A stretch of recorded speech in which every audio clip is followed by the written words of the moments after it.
What do you see from this defense that makes them the number one defense, at least on paper, in the country? Yeah, just extremely talented, play extremely hard, and have produced. So I guess when you combine all three of those, you see it in game, and that's why they're putting up the numbers they are. So um, very intriguing to watch, and they've done a great job. You guys have hit several big plays when you put safeties in conflict, and they just haven't allowed a pass over 30 yards, and they've avoided that. From what you've seen, how have they been able to avoid that so far? Yeah, I think they've just been really good on first and second down, which allows them to do what they do, and they're really good at it. So, like I said, when you help yourself out that way, I think they all three levels work really well together, and I think that's why they've been doing well. You played in a couple of these highly ranked versus highly ranked games. Is there anything that's common in those games that just have to happen that are key importance for those games? Yeah,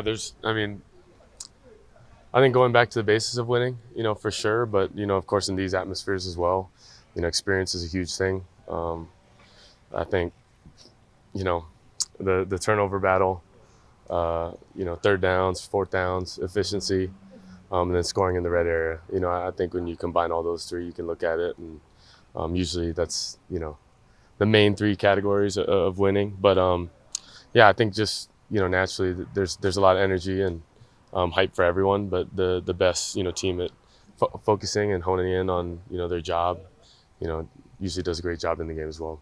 What did you see and maybe learn from the two interceptions this last week, and what's the key to of winning those plays going forward? Yeah, just being a lot smarter and smart aggressive when in the red area. I think I got away with one against UCLA.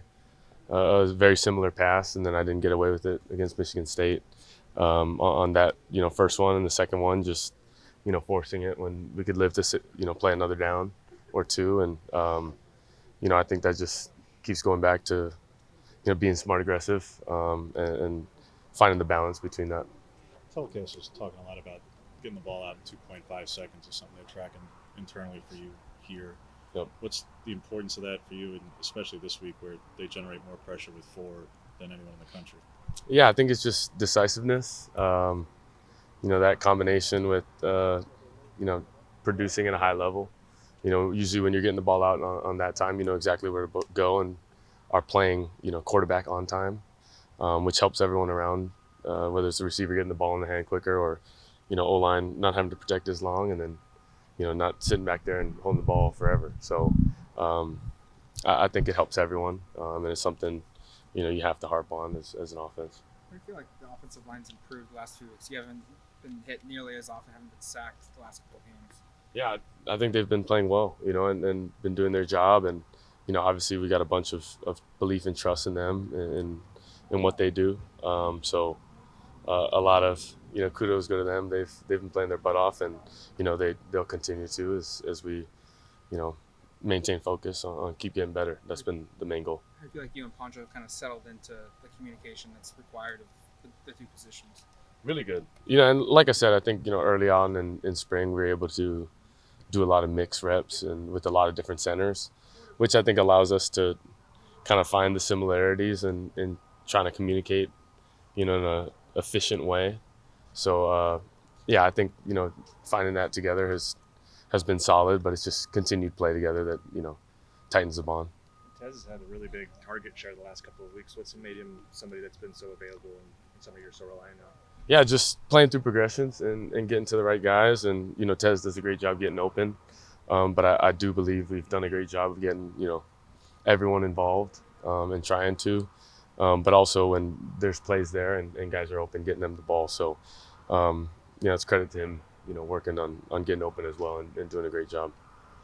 What's the feeling like, Dillon, the significance of this, just in terms of, again, you were in it with Red River last year and the stakes of that, but this is for first place and the race for Indy and getting there, and the advantage that comes with. What, as a player, just what is it to play in a game like that? What does it feel like to prepare for something of this magnitude? Yeah, it's fun. That's why you play the game. That's why we all want to be a part of teams that win and go do to the last game of the season. But it's taking it one step at a time.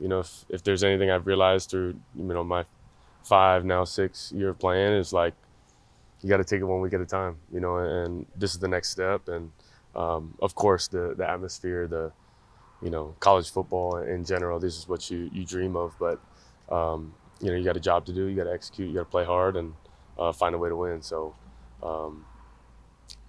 of course, we live for it. And I think you just have to go back to, you know, the basics of the process and preparing the right way. I know he's on the other side Last of the ball, question. but you only played for Chip twice in your career. Yep.